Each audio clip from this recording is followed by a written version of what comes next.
معزز سامعین کرام، السلام علیکم ورحمۃ اللہ وبرکاتہ۔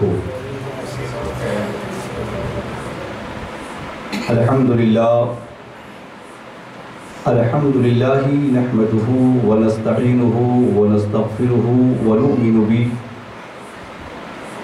ونتوکل علیہ ونعوذ باللہ من شرور انفسنا ومن سیئات اعمالنا،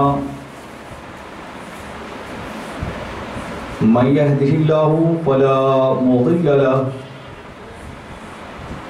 ومن یضللہ فلا ہادی لہ، ونشہد ان لا الہ الا اللہ وحدہ لا شریک لہ، ونشهد أن محمدا عبده ورسوله، أما بعد فأعوذ بالله من الشيطان الرجيم، بسم الله الرحمن الرحيم، إنا أنزلناه في ليلة مباركة، صدق الله العظيم وصدق رسوله النبي الأمين المتين الكريم، ونحن على ذلك لمن الشاهدين والشاكرين والحمد لله رب العالمين۔ آئیے حصول سعادت کے لیے ہم سب مل کر اپنے پیارے نبی حضور رحمت للعالمین شفیع المذنبین سرکار دو عالم نور مجسم شاہ بنی آدم جناب احمد مجتبی محمد مصطفیٰ صلی اللہ تعالیٰ علیہ وآلہ وسلم کی بارگاہ اقدس میں ہدیہ درود پیش کریں۔ اللہم صلی علی سیدنا شفیعنا حبیبنا نبینا مولانا محمد مبارک وسلم، صلو علیہ صلاۃ و سلام علیک یا حبیب اللہ یا رسول اللہ صلی اللہ تعالیٰ علیہ وآلہ وسلم۔ اللہ تبارک و تعالیٰ قرآن مجید میں ارشاد فرماتا ہے، اِنَّا أَنزَلْنَاهُ فِي لَيْلَةٍ مُبَارَكَةٍ، بے شک ہم نے قرآن کو برکت والی رات میں نازل فرمایا۔ یہ سورہ دخان کی آیت ہے۔ اس آیت کی تفسیر میں اکثر مفسرین اس بات کی طرف گئے ہیں کہ سورہ دخان میں جو لیلۃ المبارکہ کا ذکر ہے، اس سے مراد جو ہے لیلۃ القدر ہے، جو رمضان المبارک میں غالب یہ ہے کہ رمضان المبارک کی اخیر عشرے کے کسی تاخرات میں آتی ہے۔ مگر بعض مفسرین اس بات کی طرف بھی گئے ہیں کہ سورہ دخان میں جس لیلۃ المبارکہ کا ذکر تبارک و تعالیٰ نے کیا ہے، اس سے مراد شعبان المعظم کی 15ویں شب ہے۔ اس سے ہمیں یہ بات سمجھ میں آتی ہے کہ جس طرح تمام راتوں میں اللہ تبارک و تعالیٰ نے لیلۃ القدر کو ممتاز کیا اور فضیلت بخشی، ایسے ہی لیلۃ القدر کے بعد جتنی اور راتیں ہیں ان راتوں میں سب سے برکت والی فضیلت والی رات شعبان المعظم کی 15ویں شب ہے۔ احادیث کریمہ میں اس کی بے شمار فضیلتیں وارد ہوئی ہیں۔ حدیث شریف میں ہے کہ رب تبارک و تعالی سورج کے غروب ہوتے ہی آسمان دنیا پر، جیسا کہ اس کی شان کے لائق ہے، نزول فرماتا ہے اور بندوں کو بخشش کا پروانہ عطا کرتا ہے۔ ایک حدیث شریف میں نبی کریم رؤوف الرحیم علیہ تحت و تسلیم کا فرمان ہے کہ اللہ تبارک و تعالی بنو کلب کی بکریوں کے بالوں کی تعداد سے بھی زیادہ لوگوں کو بخشش عطا کرتا ہے۔ تو ان روایتوں سے سمجھ میں آتا ہے کہ شعبان المعظم کی جو 15ویں شب ہے وہ بڑی اہمیت اور فضیلت کی حامل شب ہے۔ اس شب کو لہو و لعب میں، آتش بازی میں یا سابقہ راتوں کی طرح غفلت میں نہ گزاریں۔ آئیے رب کے حضور ہم سب دعا کریں، اے اللہ جب بھی ہمیں یہ شب شعبان المعظم کی 15ویں شب اللہ تو میسر کرے تو اس رات میں کثرت سے عبادت کرنے کی توفیق دے۔ اس میں اللہ تبارک و تعالیٰ اپنی رحمت کا نزول فرماتا ہے، کثرت سے لوگوں کی معافی کرتا ہے، اور مگر حدیث شریف میں یہ بھی روایتیں آئی ہیں کہ بہت سے ایسے لوگ بھی ہیں جو جب اللہ تبارک و تعالیٰ کثرت سے لوگوں کو معافی دیتا ہے، مگر کچھ ایسی صفت والے لوگ بھی ہیں کہ اگر وہ اپنی اس عادت پر باقی رہیں تو ان کی بخشش نہیں ہوتی. یعنی بہت سے لوگ ایسے ہیں جو شب برات میں بھی مغفرت سے محروم رہ جاتے ہیں. نبی کا فرمان ہے کہ اللہ تبارک و تعالیٰ بنو کلب کی بکریوں کے بالوں کی تعداد سے بھی زیادہ لوگوں کی بخشش فرماتا ہے. ایسی رات میں بہت سے افراد ایسے ہیں جو بخشش سے محروم رہ جاتے ہیں. شعبان المعظم کی فضیلت کے تعلق سے ابھی 2 گفتگو ہوئی، 15ویں شب کو بھی گفتگو ہوئی اور اس کی صبح جمعہ میں بھی خطاب ہوا. آج کی اس ہفتہ واری نشست میں نے ان لوگوں کا انتخاب کر کے نشست کے لیے حاضر لایا ہوں کہ وہ کون لوگ ہیں جو شب برات میں اس کثرت سے اللہ بخشش عطا کرتا ہے، پھر بھی وہ لوگ محروم ہو جاتے ہیں. اللہ تعالیٰ ایسے لوگوں سے بچنے کی ہمیں توفیق دے، اور اگر کوئی صفت کوئی خصلت اپنے اندر بھی وہ ہے جو بخشش سے ہمیں محروم کر دیتی ہے تو صدق دل سے اس سے توبہ کرنے کی اللہ ہمیں توفیق مرحمت فرمائے. حدیث شریف میں ہے، حضرت ابو موسیٰ اشعری رضی اللہ تعالیٰ عنہ سے مروی ہے، اور یہ حدیث جو ہے ابن ماجہ کی ہے، جسے ابن ماجہ نے کتاب اقام الصلاۃ والسنہ باب ما جاء فی لیلۃ النصف من شعبان میں ذکر کیا ہے. حضرت ابو موسیٰ اشعری رضی اللہ تعالیٰ عنہ نے فرمایا کہ رسول اللہ صلی اللہ تعالیٰ علیہ وآلہ وسلم نے ارشاد فرمایا، ان اللہ لا یطلع فی لیلۃ النصف من شعبان فیغفر لجمیع خلقہ الا لمشرک او مشاہد.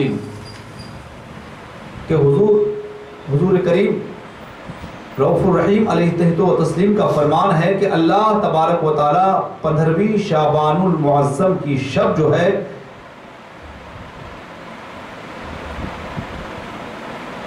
بندوں پر نگاہ التفات فرماتا ہے. فَيَغْفِرُ لِجَمِيعِ خَلْقِهِ، اور تمام مخلوق تمام لوگوں کو بخشش عطا کر دیتا ہے، الا لمشرکین اور مشاہدین، سوائے مشرک کے اور کینہ پرور کے. اس حدیث میں 2 ایسے لوگوں کا ذکر ہے جو 15ویں شب جب اللہ بخشش کا پروانہ عطا کرتا ہے بخشش سے محروم رہتے ہیں. ایک مشرک، شرک تو ایسا ظلم ہے جو معافی کے لائق ہے ہی نہیں. قرآن مجید میں کہا کہ شرک معافی کے لائق نہیں ہے، سب سے بڑا ظلم ہے. قرآن بتاتا ہے ان الشرک لظلم عظیم، شرک سب سے بڑا ظلم ہے، یہ معافی کے لائق جرم نہیں ہے. مشرک کی بخشش نہیں ہوگی، کیونکہ اللہ تبارک و تعالیٰ نے بے شمار انبیاء کرام کی جو بعثت فرمائی ہے، مقصد بعثت یہی ہے کہ انسانوں کے دلوں کو شرک کی غلاظت سے، شرک کی گندگی سے انسانوں کے دلوں کو پاک کرے. اور انبیاء کرام علیہ السلام اسی کی صحیح کرتے تھے، اور لوگوں کے دلوں کو شرک سے پاک کر کے انہیں توحید کا چراغ ان کے دلوں میں روشن کیا، ان کی پیشانیوں کو ایک اللہ کے سامنے جھکائے. تو شرک ایسا جرم ہے جس کی بخشش نہیں ہے. قرآن بتاتا ہے کہ سب سے بڑا ظلم ہے، ان الشرک لظلم عظیم. تو اللہ تبارک و تعالیٰ 15ویں شعبان المعظم میں جب بخشش فرمائے گا، جب بھی مشرک کی بخشش نہیں. اور 2 لوگوں میں سے ایک کا ذکر ہے، ایک مشرک او مشاہد یا کینہ پرور، حسد رکھنے والا. حسد اور کینہ یہ بھی ایسی بیماری ہے کہ رب تبارک و تعالیٰ جب کثرت سے لوگوں کو معافی دے گا تو جس کے سینے میں حسد ہے، کینہ ہے، وہ بخشش سے محروم رہ جائے گا، بخشش سے محروم رہ جائے گا.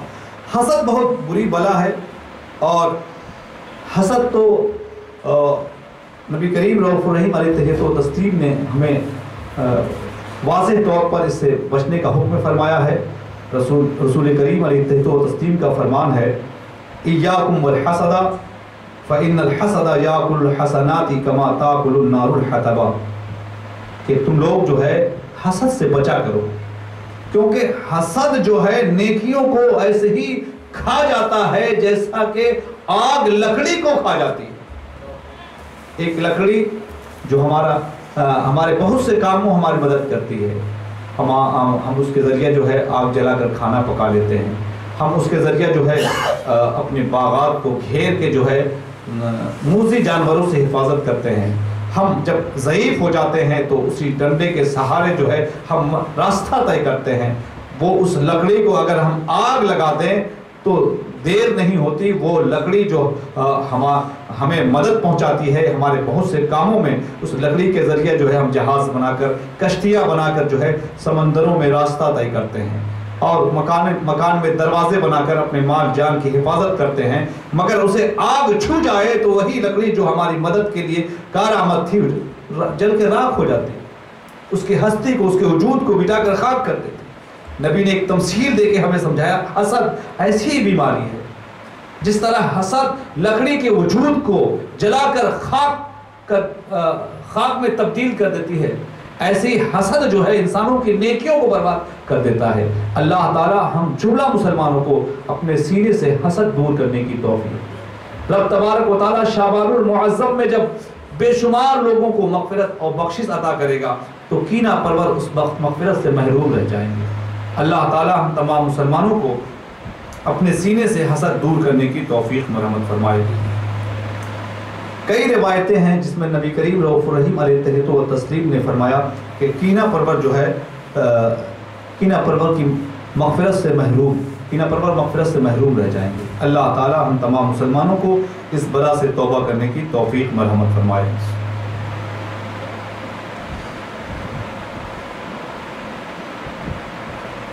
ام المومنین حضرت عائشہ صدیقہ رضی اللہ تعالیٰ عنہ سے بھی مروی ہے کہ نبی کریم صلی اللہ علیہ وسلم نے ایک موقع پہ آپ سے فرمایا، اتدری ای لیلۃ ہذہ، اے عائشہ کیا تم جانتی ہو یہ کون سی رات ہے؟ قلت، تو حضرت ام المومنین فرماتی ہیں میں نے عرض کیا، ان اللہ و رسولہ عالم، اللہ اس کے رسول بخوبی جاننے والے۔ قال، حضور کریم رؤوف الرحیم علیہ التحیۃ و تسلیم نے ارشاد فرمایا، هذه ليلة النصف من شعبان إن الله عز وجل يطلع على عباده في ليلة النصف من شعبان فيغفر للمستغفرين ويرحم للمسترحمين ويؤخر أهل الحقد كما هم۔ نبی کریم رؤوف الرحیم علیہ التحیۃ و تسلیم نے ارشاد فرمایا کہ بے شک اللہ تبارک و تعالیٰ اپنے بندوں پر نگاہ التفات فرماتا ہے 15ویں شعبان المعظم کی شب میں، اور جو بندہ اللہ سے مغفرت طلب کرتا ہے اللہ اسے بخشش عطا کر دیتا ہے، جو اللہ تبارک و تعالیٰ سے رحمت کا سوال کرتا ہے اللہ اس پر رحم کرتا ہے، مگر اللہ تبارک و تعالیٰ اہل حقد کینہ پرور کو اسی حال میں چھوڑ دیتا ہے، اللہ تعالیٰ ہم تمام مسلمانوں کو اپنے سینے سے کینہ دور کرنے کی توفیق مرحمت فرمائے، کہ کینہ ایسی بیماری ہے کہ اللہ تبارک و تعالیٰ جب کثرت سے لوگوں کو بخشش عطا کرے گا تو کینہ پرور مغفرت سے محروم رہ جائے گا۔ اسی طرح ایک حدیث شریف میں ہے، نبی کریم رؤوف الرحیم علیہ التحیۃ و تسلیم کا فرمان ہے، حضرت عبداللہ ابن عمرو رضی اللہ عنہما کی روایت ہے جسے امام احمد ابن حنبل نے اپنی مسند میں روایت کیا ہے، بیان کیا ہے، یطلع اللہ علی خلقہ لیلۃ النصف من شعبان فیغفر لعبادہ الا لاثنین مشاحن او قاتل نفس۔ نبی کریم رؤوف الرحیم علیہ التحیۃ و تسلیم نے ارشاد فرمایا کہ بے شک اللہ تبارک و تعالی شعبان المعظم کی 15ویں شب کو اپنی مخلوق کی طرف نگاہ التفات فرماتا ہے اور اپنے بندوں کی بخشش کر دیتا ہے سوائے دو لوگوں کے، سوائے دو، الا لاثنین مشاحن او قاتل نفس، ایک کینہ پرور اور ایک کسی جان کو ناحق قتل کرنے والا۔ قاتل بھی وہ شخص ہے جو شعبان المعظم میں جب اللہ تبارک و تعالیٰ کثرت سے لوگوں کو بخشش کا پروانہ جاری کرتا ہے تو کسی جان کو ناحق قتل کرنے والا محروم رہ جاتا ہے۔ قتل بھی بڑا جرم ہے۔ مذہب اسلام تو انسانوں کے تحفظ کے لیے، قتل میں کیا ہے، کسی انسانوں کے تحفظ کو جو ہمیں قانون فراہم کرتا ہے، کسی دوسرے مذہب میں وہ قانون ہمیں نہیں ملتا۔ ہر مذہب والے جو ہے اپنے ماننے والوں کے تحفظ کے لیے اور ان کے ادب و احترام کو ان کے احترام کے لیے جو ہے قانون، ہر مذہب والے قانون بناتے ہیں، مگر مذہب اسلام نے صرف اپنے ہم نواؤں کے لیے نہیں، پوری انسانیت کے لیے ایسا قانون بنایا ہے کہ آج تک کوئی مذہب جو ہے ایسا قانون نہیں۔ مذہب اسلام کا اس تعلق سے قانون ہے، من قتل نفسا بغیر نفس او فساد فی الارض فکأنما قتل الناس جميعا ومن احیاها فکأنما احیا الناس جميعا۔ مذہب اسلام صرف اپنے ماننے والوں کے تعلق سے نہیں بلکہ پوری انسانیت، پوری انسانی برادری کے تعلق سے یہ قانون ہمیں فراہم کر رہا ہے کہ من قتل نفسا، کسی نے کسی بھی جان، کسی بھی انسان کو بغیر نفس، کسی جان کے قصاص کے بدلے کے بغیر، یا اس نے زمین میں کوئی فساد مچایا ہے، اس کے عوض کے بغیر کسی ناحق کسی جان کو، کسی بھی انسان کو قتل کر دیا، مذہب اسلام فرماتا ہے فَكَأَنَّمَا قَتَلَ النَّاسَ جَمِيعًا، گویا اس نے پوری انسانیت کا قتل کیا، پوری انسانیت کا۔ اب بتائیں اتنا اہم، اتنا بلند عظیم قانون مذہب اسلام کا ہے، ایک انسان کی جان لینا پوری انسانیت، پورے معاشرے کو مٹانا ہے، پورے انسانیت کا قتل قرار دیتا ہے۔ اور وہیں مذہب اسلام کا یہ بھی فرمان ہے، اللہ تعالیٰ قرآن مجید میں فرماتا وَمَنْ أَحْيَاهَا فَكَأَنَّمَا أَحْيَا النَّاسَ جَمِيعًا، اور جس نے کسی ایک انسان، ایک جان کی مدد کر کے اسے زندگی بخش دی، گویا اس نے پورے معاشرہ، پوری انسانیت کو زندگی بخش، پوری انسانیت کو زندگی بخش دی۔ یہ ہے مذہب اسلام کا یہ اعلیٰ قانون جو انسانیت کے تحفظ کے تعلق سے ہے۔ اگر اس مذہب اسلام کے اتنے اعلیٰ قانون کو چھوڑ کر کوئی کسی جان کو ناحق قتل کرتا ہے تو شعبان المعظم کی 15ویں شب جب اللہ تبارک و تعالیٰ لوگوں کو کثرت سے بخشش عطا کرے گا تو قاتل محروم رہ جائے گا، محروم رہ جائے گا۔ اللہ تعالیٰ ہم تمام مسلمانوں کو ہر برائی سے توبہ کرنے کی توفیق دے کہ توبہ کا دروازہ ابھی کھلا ہوا ہے، ایک ہی راہ ہے، ایک ہی راستہ ہے۔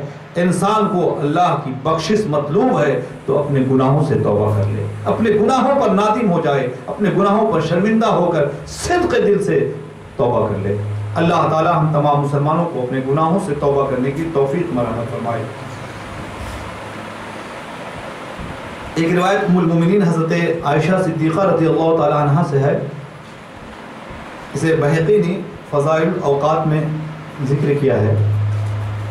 ام المومنین حضرت عائشہ صدیقہ رضی اللہ تعالی عنہ ایک طویل حدیث میں آپ فرماتی ہیں کہ ایک مرتبہ نبی کریم صلی اللہ علیہ وسلم نے مجھے یوں مخاطب کیا، یا حمیرہ اما تعلمین ان هذه اللیلہ لیلۃ النصف من شعبان، اے حمیرہ کیا تم یہ جانتی ہو کہ یہ رات کون سی رات ہے؟ لیلۃ النصف من شعبان، یہ شعبان المعظم کی 15ویں شب ہے۔ نبی کریم ارشاد فرماتے ہیں کہ اِنَّ لِلَّهِ فِي هَذِهِ اللَّيْلَةِ عُتَقَاءَ مِنَ النَّارِ بِقَدْرِ شَعْرِ غَنَمِ كَلْبٍ، قُلْتُ يَا رَسُولَ اللَّهِ وَمَا بَالُ شَعْرِ غَنَمِ كَلْبٍ، قَالَ لَمْ يَكُنْ فِي الْعَرَبِ قَبِيلَةُ قَوْمٍ أَكْبَرَ غَنَمًا مِنْهُمْ لَا أَقُولُ 6 نَفَرٍ مُدْمِنُ خَمْرٍ وَلَا عَاقٌ لِوَالِدَيْهِ وَلَا مُصِرٌ عَلَى زِنَا وَلَا مُصَارِمٌ ولا مصور ولا فتات۔ نبی کریم رؤوف الرحیم علیہ تحت و تسلیم نے ارشاد فرمایا بے شک اللہ تبارک و تعالیٰ اس رات جو ہے بنو کلب کی بکریوں کے بالوں کی تعداد سے بھی زیادہ لوگوں کو جہنم سے آزادی کا پروانہ عطا کرتا ہے۔ عتقاء من النار، جہنم سے آزادی کا پروانہ، اسی کو اردو میں جو ہے کہتے ہیں شب برات، نجات کی رات، نجات کی رات۔ سمجھئے کہ عتقاء من النار جو ہے اس کا بامحاورہ ترجمہ شب برات ہے۔ آج بہت سے لوگ شب برات کے ہی منکر ہیں کہ شب برات کہاں سے آئے، حدیث شریف میں تو دیکھو عتقاء من النار، اس رات میں اللہ تبارک و تعالیٰ جہنم سے لوگوں کو آزادی عطا کرتا ہے۔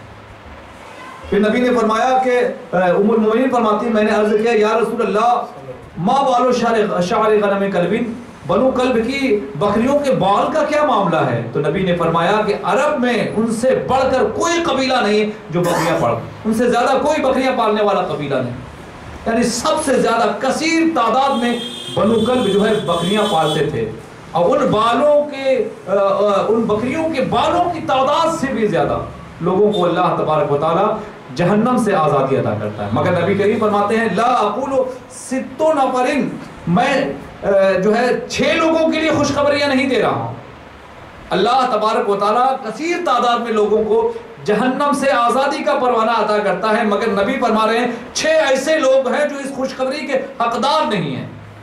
نبی نے فرمایا اس میں مدمن و خمر، شراب پینے والا، ولا اقل والدی، ماں باپ کا نافرمان، ولا مصر علی زنا، بدکاری پر اصرار کرنے والا، ولا مصارم،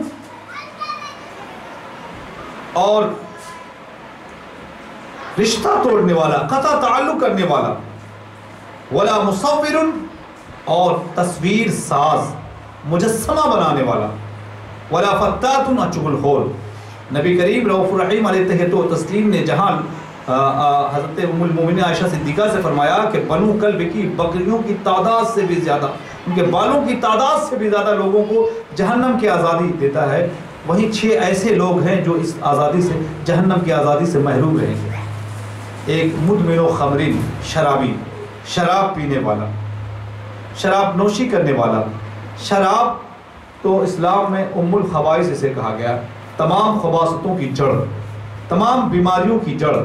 شراب، جوا، یہ ایسی بیماری ہے کہ انسان جو ہے اس کے ذریعے اس کے اندر بیماریاں بڑھتی ہی رہتی ہیں، نفرتیں، دشمنیاں، عداوتیں پروان چڑھتی ہیں، ہر بیماری پھر دھیرے دھیرے اس کے سینے میں جمع، اور ایک دن وہ جو ہے پورے معاشرے کے لیے جو ہے ناسور بن جاتا ہے، ناسور بن جاتا ہے۔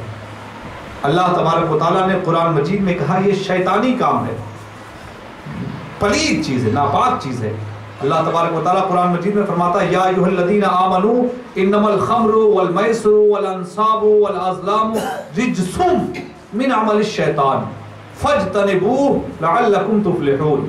اے ایمان والو، کامیابی کے اگر تم متمنی ہو، تم چاہتے ہو کہ کامیاب ہو جاؤ دین میں بھی، دنیا میں بھی اور آخرت میں بھی، اللہ فرماتا تفلحون، فلاح کہتے ہیں اس جو مکمل کامیابی کو کہتے ہیں فلاح۔ مکمل کامیابی کا مطلب انسان دنیا میں بھی سرخرور ہے، اور آخرت میں جب رب کے حضور ہو تو شرمندگی سے محفوظ و مامون ہو کر رب کی رضا کا حقدار ہو جائے۔ اللہ فرماتا ہے اے ایمان والو، انما الخمر، بے شک شراب، والمیسر، جوا، والانصاب، اور وہ بت جو نصب کیے گئے ہیں پرستش کے لیے، والازلام، اور فال، قسمت آزمانے کے لیے تیر، قسمت آزمانے کے لیے پھینک تیر، یہ سب کے سب رجسن، ناپاک ہیں، من عمل شیطان، شیطانی کام ہے، پلید ہیں، شیطانی عمل ہے۔ شراب، جوا، یہ سب شیطانی کام ہے، ناپاک۔ اللہ نے فرمایا رجسن فاجتنبوہ، اور ہمارے لیے حکم ہے کہ اس سے بچو، لعلکم تفلحون، اگر کامیابی کے امیدوار ہو۔ اللہ تعالی ہم تمام مسلمانوں کو ہر برائی سے بچنے کی توفیق مرحمت فرمائے، برائی سے آج ہی توبہ کرنے کی توفیق دے۔ کہ نبی نے فرمایا کہ جب شعبان المعظم کی 15ویں شب کو اللہ تبارک و تعالی لوگوں کو کثرت سے معافی دے گا تو شراب پینے والا محروم ہو جائے گا۔ ایسے ہی ماں باپ کا نافرمان، نبی نے فرمایا ولا عاق لوالدی، جو ماں باپ کا نافرمان ہوگا وہ بھی جہنم کی آزادی کے پروانے سے، اللہ کی مغفرت سے، بخشش سے محروم رہ جائے گا۔ ماں باپ کا تو بڑا ادب و احترام مذہب اسلام بتاتا ہے، اللہ کا قرآن ہمیں تعلیم دے رہا ہے وَوَصَّيْنَا الْإِنسَانَ بِوَالِدَيْهِ إِحْسَانًا حَمَلَتْهُ أُمُّهُ كُرْهًا وَوَضَعَتْهُ كُرْهًا۔ مذہب اسلام پورے انسان کو، اللہ فرماتا ہے کہ ہم نے انسان کو اس کے ماں باپ کے تعلق سے یہ حکم دیا ہے کہ اپنے ماں باپ کے ساتھ حسن سلوک کرے۔ ماں باپ کو یہ مقام اللہ نے کیسے عطا کیا؟ اللہ فرماتا ہے کہ حملت امہ کرہا، کہ اس کی ماں نے اسے تکلیف سہ کر، مشقت سہ کے اس کو پیٹ میں رکھا ہے۔ ووضعتہ کرہا، اس کی ماں نے تکلیف سہ کر، مشقت برداشت کر کے اسے جنا ہے۔ اللہ تبارک و تعالیٰ نے ماں کی صبر کی وجہ سے، اس مشقت کو جھیلنے کی وجہ سے یہ انعام دیا کہ ماں باپ کا ادب و احترام جو ہم پر لازم کیا۔ اب ماں باپ کا جو نافرمان ہوگا، جو ادب و احترام نہیں کرے گا، جو ماں باپ کو گالیاں دے گا، تو کرتا ہے، جب شعبان المعظم کی 15ویں شب اللہ تبارک و تعالیٰ لوگوں کو کثرت سے معافی دے گا تو ماں باپ کا نافرمان اس سے محروم رہ جائے گا۔ اللہ تعالیٰ ہم تمام مسلمانوں کو ماں باپ کا ادب و احترام کرنے کی توفیق مرحمت فرمائے۔ حدیث شریف میں تو اللہ نبی کریم رؤوف الرحیم علیہ تہذیب و تسلیم نے بہت تفصیل سے ماں باپ کے ادب و احترام کی تعلیم فرمائی۔ ایک مرتبہ نبی کریم صلی اللہ علیہ وسلم سے ایک سوال ہوا، یا رسول اللہ کون سا عمل سب سے افضل ہے؟ تو نبی کریم صلی اللہ علیہ وسلم نے جواب میں ارشاد فرمایا وقت پر نماز پڑھنا۔ پھر آپ سے سوال ہوا کہ اس کے بعد کون سا عمل سب سے افضل ہے؟ تو نبی کریم صلی اللہ علیہ وسلم نے فرمایا والدین کے ساتھ حسن سلوک کرنا۔ تو اے نمازی بھائیوں، اگر آپ مسجد میں آ کر نماز میں مشغول ہوتے ہیں اور باہر جب گھر واپس ہوتے ہیں تو باپ کے ساتھ بدسلوکی کرتے ہیں، تو یہ آپ کی نماز جو ہے کارآمد نہیں ہے، کیونکہ نبی نے فرمایا شعبان المعظم میں جب کثرت سے اللہ بخشش عطا کرے گا تو ماں باپ کا نافرمان محروم رہ جائے گا۔ بلکہ ایک موقع پر نبی کریم صلی اللہ علیہ وسلم نے ایک صحابی رسول حضور سے یہ مشورہ لینے گئے، یا رسول اللہ میں جہاد میں جانا چاہتا ہوں، آپ ہمیں اجازت مرحمت فرمائیں۔ تو نبی نے آپ سے پوچھا کیا تمہارے ماں باپ زندہ ہیں؟ تو اس نے کہا جی یا رسول اللہ زندہ ہیں۔ تو نبی نے فرمایا جاؤ اپنے ماں باپ کی خدمت میں لگ جاؤ کہ تمہارے ماں باپ کے قدموں کے نیچے اللہ نے جنت رکھا۔ اللہ تعالی ہم تمام مسلمانوں کو ماں باپ کا فرما بردار بننے کی توفیق مرحمت فرمائے۔ حضرت سہل ابن معاذ اپنے والد سے روایت کرتے ہیں کہ رسول اللہ صلی اللہ تعالیٰ علیہ وآلہ وسلم نے ارشاد فرمایا من بر والدیہ طوبی لہ زاد اللہ فی عمرہ، کہ جس نے اپنے والدین کے ساتھ نیکی کی اس کے لیے خوشخبری ہے، اللہ تعالیٰ اس کی عمر میں اضافہ فرما دیتا ہے، برکتیں عطا فرما۔ اللہ تعالیٰ ہم تمام مسلمانوں کو ماں باپ کا فرما بردار بیٹا بننے کی توفیق مرحمت فرمائے۔ ایسی ابھی ام المومنین حضرت عائشہ صدیقہ رضی اللہ تعالیٰ عنہ کی روایت سنی آپ نے کہ 6 لوگ، ایک تو شرابی، دوسرا ماں باپ کا نافرمان، اور تیسرا شخص جو ہے مصر علی زنا، بدکاری پر اصرار کرنے والا، بدکاری میں مبتلا رہنے والا، یہ شخص بھی شعبان المعظم کی 15ویں شب کو مغفرت سے محروم رہ جائے گا۔ بدکاری بہت بری چیز ہے، قرآن تو ہمیں واضح طور پر سے روکتا ہے۔ اللہ کا ارشاد ہے قرآن مجید میں وَلَا تَقْرَبُوا الزِّنَا إِنَّهُ كَانَ فَاحِشًا وَسَاءَ سَبِيلًا، زنا کے قریب بھی نہ جاؤ کیونکہ یہ بے حیائی ہے، وَسَاءَ سَبِيلًا، اور سب سے بری راہ ہے، سب سے بری راہ۔ اللہ تبارک و تعالی ہم تمام مسلمانوں کو ایسے عمل سے توبہ کرنے کی توفیق مرحمت فرمائے، ایسے لوگوں سے بچنے کی توفیق مرحمت فرمائے کہ جب شعبان المعظم میں اللہ تعالیٰ کثرت سے بندوں پر رحمت نازل فرما رہا ہو، کثرت سے جہنم سے آزادی کا پروانہ عطا کر رہا ہو، کثرت سے لوگوں کے گناہوں کو معاف کر رہا ہو، مگر بدکاری میں مبتلا شخص محروم رہ جائے گا، مغفرت سے محروم رہ جائے گا۔ اللہ تعالیٰ ہم تمام مسلمانوں کو ہر برائی سے آج ہی توبہ کرنے کی توفیق مرحمت فرمائے۔ ایسے نبی نے فرمایا ولا مصاری، کہ رشتہ قطع کرنے والا، صلہ رحمی کا اللہ تبارک و تعالی ہمیں حکم دے رہا ہے۔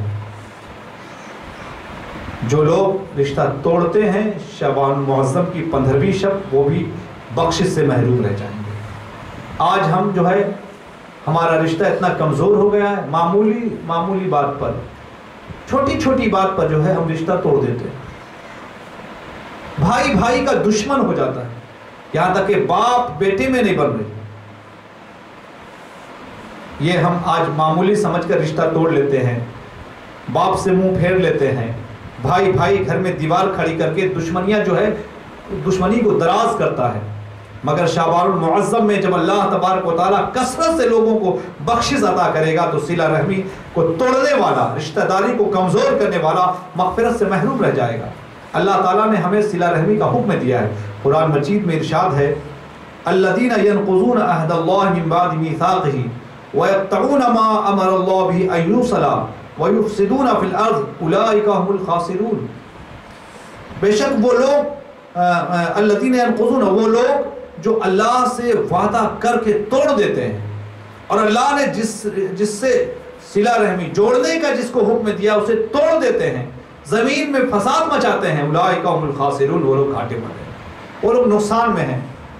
اللہ تعالی ہم تمام مسلمانوں کو جو ہے رشتہ مضبوط کرنے کی توفیق دے. حضور کا فرمان ہے لا يدخل الجنۃ قاطع رحم، صلہ رحمی کو توڑنے والا، رشتہ کو کمزور کرنے والا جنت میں داخل نہیں ہوگا، جنت میں داخل نہیں ہوگا. اللہ تعالی ہم تمام مسلمانوں کو رشتہ داری نبھانے کی توفیق مرحمت فرمائے، دلوں کو جوڑنے والا کام کرنے کی توفیق دے. آج جو ہے گھر گھر جو ہے توڑنے والی باتیں، محلہ محلہ کو توڑا جا رہا ہے، گروپ گروپ کو توڑا جا رہا ہے، جماعت جماعت کو توڑا جا رہا ہے، اور اللہ نے ہمیں جو ہے جوڑنے کا حکم دیا ہے. رب تبارک و تعالی ہم تمام مسلمانوں کو اپنے نبی کی تعلیم پر جان و دل سے عمل کرنے کی توفیق مرحمت فرمائے. کہ شعبان المعظم کی 15ویں شب ایک غنیمت کے طور پر یہ شب آئی ہے، اللہ نے ہمیں ایک غنیمت، ایک نعمت کے طور پر ہمیں بخشا ہے. اور آج بھی ہم اپنے گناہوں پر اڑے رہے، اپنے پچھلے کرتوت پر جو ہے باقی رہے تو غفلت سے محروم رہ جائیں گے. رب تبارک و تعالی ہم تمام مسلمانوں کو صدق دل سے اپنے گناہوں سے توبہ کرنے کی توفیق مرحمت فرمائے. ایسے ہی مجسمہ سازی کرنا یا مجسمہ بت بنا کے اس کی پرستش کرنا، یہ ایسا عمل ہے کہ انسان جو ہے پرستش تو یہ شرک ہو جائے گا، اور شرک ایسا سب سے بڑا ظلم ہے. کوئی مجسمہ بنائے کہ اس کی پرستش کرے تو وہ مصور تصویر بنانے والا بھی جو ہے مغفرت سے محروم رہے گا. کہ ایک مرتبہ جو ہے نبی کریم صلی اللہ علیہ وسلم کہیں سے تشریف لائے تو ایک تصویر پردہ دیکھا، پردہ تھا دروازے پر لٹکا ہوا جس میں تصویر بنی ہوئی تھی. تو جب آپ واپس تشریف لائے پردہ دیکھا تو ناپسندیدگی کا اظہار فرمایا، اور آپ نے اس پردے کو کھینچ کر پھاڑ دیا، اور آپ نے ارشاد فرمایا ان اللہ لم یامرنا ان نقص الحجارۃ والطین، کہ اللہ تعالیٰ نے ہمیں حکم نہیں دیا کہ ہم پتھروں اور مٹیوں کو کپڑا پہنائیں. پھر ام المومنین حضرت عائشہ صدیقہ رضی اللہ تعالیٰ عنہ نے اس کو پھاڑ کر جو ہے اس کے 1 یا 2 تکیے بنا لیے. تو تصویر ساز بھی جو ہے، جو تصویر بنانے والا، مجسمہ بنانے والا تاکہ اس کی پرستش کرے، یہ محروم رہے گا، مغفرت سے محروم رہے گا. ایسے ہی نبی نے فرمایا ولا فتاتن، چغل خور. آپ غور کریں کہ شعبان المعظم کس قدر جو ہے عظمت والی رات، فضیلت والی رات ہے، کہ نبی کریم فرماتے ہیں کہ بنو کلب کی بکریوں کے بالوں کی تعداد سے بھی زیادہ لوگوں کو اللہ بخشش عطا کرتا ہے، آسمان دنیا پر نزول فرماتا ہے. مگر ہم چغل خوری کو جو ہے معمولی لیتے ہیں. آج چغل خوری عام ہے، ایک دوسرے کی غیبت میں لوگ ملوث ہیں. غیبت اور چغل خوری اس میں ذرا فرق ہے. غیبت آپ کہیں گے اسے کہ کسی کے عیب کو جو ہے دوسرے سے بیان کرنا تاکہ وہ اس کے سامنے ذلیل ہو جائے، رسوا ہو جائے. اور چغلی کہیں گے کہ کسی کی بات کو دوسرے سے اس لیے کہنا تاکہ دونوں میں جھگڑا پیدا ہو جائے، فساد ہو جائے، اس کی لگانا. آپ جو ہے اس کی لگا کے جو ہے گھر گھر میں جو ہے آپ جلا دیے ہیں، بھائی بھائی میں دشمنیاں پیدا کر دیے ہیں، اور آپ اس پر خوش ہو رہے ہیں. بہت سے لوگ اس پر فخر کرتے ہیں کہ پورے محلے کو میں اپنی انگلی پر نچاتا ہوں. مگر یاد رکھیں شعبان المعظم کی وہ 15ویں شب جب اللہ تعالیٰ کثرت سے لوگوں کو رحمت سے نوازے گا، مغفرت سے نوازے گا. چغل خور جو ہے اس رحمت اور اس مغفرت سے محروم رہ جائے گا، اس رحمت سے محروم رہ جائے گا. اللہ تبارک و تعالیٰ نے قرآن مجید میں چغل خور کی مذمت فرمائی ہے. قرآن مجید میں ہے اللہ تبارک و تعالیٰ فرماتا ہے حماز مشاء بنمیم. اللہ مذمت فرما رہا ہے کہ تانا زن، عیب جو اور لوگوں میں فساد انگیزی کے لیے چغل خوری جو کرتا پھرتا ہے، یہ سب برے لوگ ہیں. ایسی حضرت اسماء بنت یزید بیان کرتی ہیں کہ حضور صلی اللہ تعالیٰ علیہ وآلہ وسلم نے ارشاد فرمایا الا اخبرکم بخیارکم، کہ کیا میں تمہیں یہ خبر نہ دوں کہ تم میں سب سے بہتر کون لوگ ہیں. قالوا، صحابہ نے عرض کیا بھلا یا رسول اللہ، کیوں نہیں یا رسول اللہ، ہمیں ضرور بتائیں کہ ہم میں سب سے خیر، سب سے اچھا، سب سے بہتر، مشرف، معظم کون ہے، مکرم کون ہے. نبی نے فرمایا الذین اذا رعوا ذکر اللہ تعالی، نبی نے فرمایا تم لوگوں میں سب سے بہتر انسان، سب سے عظیم انسان، سب سے لائق تعظیم، مکرم، مشرف انسان وہ ہے کہ جب تم اس کو دیکھو تو خدا کی یاد آ جائے. اذا رعوا ذکر اللہ تعالی، دیکھنے سے خدا یاد آ جائے تو وہ تم میں سب سے معظم ہے، سب سے بہتر انسان ہے، مشرف انسان، مکرم، لائق تعظیم ہے. پھر نبی نے فرمایا ثم قال الا اخبرکم بشرارکم، پھر نبی نے ارشاد فرمایا کیا میں تمہیں یہ نہ بتاؤں کہ تم میں سب سے برے لوگ کون ہیں؟ نبی نے پھر فرمایا المشاؤون بالنمیمہ، المفسدون بین الاحبہ، الباغون للبراء العنت. نبی نے ارشاد فرمایا کہ تم میں برے وہ لوگ ہیں جو چگلی کھاتے پھرتے ہیں، ایک دوسرے کی بات دوسرے کو بتاتے ہیں لڑانے کے لیے، وہ سب سے برے لوگ. والمفسدون بین الاحبہ، اور دو پریمی، دو محبت کرنے والے انسان، دو دوست آپس میں محبت کرنے والوں کے درمیان درار ڈالنے والے، فساد ڈالنے والے، کہ دو انسان آپس میں محبت کرتے ہیں، یہ چغلی لگا کے انہیں ان کا گھر اجاڑنا چاہتے ہیں، ان کے دلوں میں نفرت پیدا ڈالنے والا سب سے برا انسان نبی نے فرمایا. اور بے قصور لوگوں کو بغیر غم و غصہ، بغیر کسی کے کیے بے قصور لوگوں کا غم و غصہ کا اظہار کرنا. عام طور پر ہم لوگ جو ہے نادانی میں اس کے مرتکب ہو جاتے ہیں. بہت سے لوگ ہمارے انڈر ہوتے ہیں، جیسے ہمارے گھروں میں جو کام کرنے والے ہوتے ہیں یا قوالی ہوتی ہے، یا ہمارے دکانوں پر جو ہے بہت سے کام کرنے والے ہوتے ہیں، یا جو کسی کا انڈر کوئی اعلیٰ عہدے پر ہوتا ہے، کوئی نیچے عہدے پر ہوتا ہے، کوئی آفیسر ہے، کوئی ملازم ہے. ایسی مسجد میں آ جائیں، کوئی اراکین کمیٹی، کوئی صدر ہے، کوئی امام اور مؤذن ہے. مدارس میں چلے جائیں، کوئی محتمم ہے، کوئی عام ملازم ہے. عام طور پر جو ہے انسان جو ہے بلا کسی سبب کے اس پر غم و غصہ کا اظہار کرتا ہے. نبی کریم رؤوف الرحیم علیہ تحیۃ و تسلیم ہمیں انسانوں میں جو سب سے خیر، سب سے بہتر ہے اس کی بھی نشاندہی فرما رہے ہیں. اور جو سب سے برا انسان ہے، اللہ تبارک و تعالیٰ نے آپ کو کسی مسجد کا صدر بنا دیا، کسی مدرسے کا محتمم بنا دیا، کسی آفس کا آپ کو ہیڈ بنا دیا، کسی اللہ تبارک و تعالیٰ نے مال و دولت اتنا نوازا کہ آپ کے اندر بہت سے لوگ کام کرتے ہیں، مگر بلا کسی سبب کے آپ غم و غصہ کا اظہار کرتے رہتے ہیں. نبی نے نشاندہی فرمایا ایسے لوگ لوگوں میں سب سے برے ہیں. اگرچہ وہ اپنا اظہار کرے کہ ہم بہت اچھے ہیں، خیر خواہی کرے، کثرت سے مال غریبوں کو دے، مگر بلا سبب غصہ کا اظہار کرے، تو نبی فرما رہے ہیں، ہمیں نشاندہی کر رہے ہیں وہ انسانوں میں بہتر نہیں، برے لوگ ہیں. شر، نبی نے فرمایا شریر ہے وہ. اللہ تعالیٰ بلا سبب کسی پر بھی غم و غصہ کرنے سے بچنے کی توفیق بنا کہ یہ بڑی آدمی اس پر دھیان نہیں دیتا، کئی سبب یا کوئی وجہ سے جو ہے یا بہت پرانی بات کی وجہ سے بلا غم و غصہ، بلا کسی سبب کے غم و غصہ کا اظہار کر دیتا ہے. اللہ تعالیٰ ہم تمام مسلمانوں کو ان تمام امور سے بچنے کی توفیق مرحمت فرمائے کہ جس کی وجہ سے انسان، اللہ جب کثرت سے مغفرت بندوں کو عطا کر رہا ہو تو وہ انسان بخشش سے جو محروم. ان سب سے بچنے کا ایک ہی طریقہ، واحد طریقہ ہے، ان سب پر ندامت کے آنسو بہا کر ان کو چھوڑنے کا پکا عزم و ارادہ کر کے اور اللہ سے توبہ کر لے.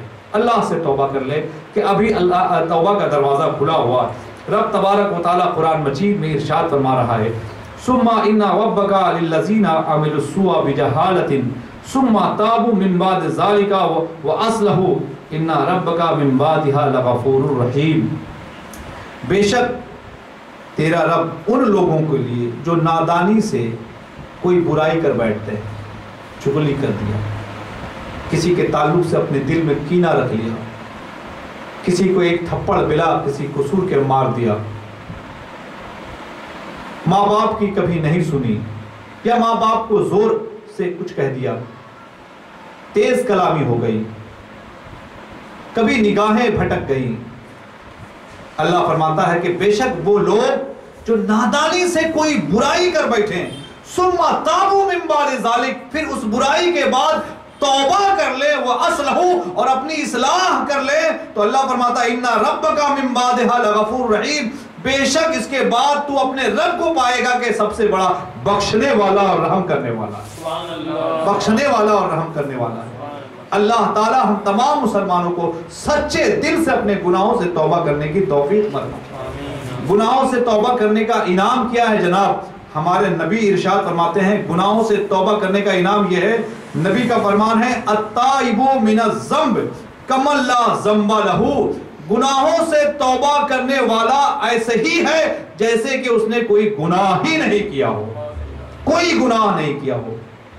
ماں کے پیٹ سے جیسے انسان پاک صاف پیدا ہوتا ہے، اسے کوئی گناہ نہیں ہوا ہوتا ہے، نبی فرماتے ہیں جس نے صدق دل سے اپنے گناہ سے توبہ کر لیا وہ ایسا ہی ہے جیسا اس نے کوئی گناہ نہیں کیا۔ التائب من الذنب کمن لا ذنب لہ۔ اللہ تعالی ہم تمام مسلمانوں کو سچے دل سے توبہ کرنے کی توفیق مرحمت فرمائے تاکہ ہم جب اللہ تبارک و تعالی کثرت سے اپنی رحمت نازل فرما رہا ہو، بخشش عطا کر رہا ہو تو ہم بھی اس کے حقدار ہو جائیں۔ دو بوند ہی بہت ہے، اگر اثر کرے۔ وآخر دعوانا ان الحمد للہ رب العالمین۔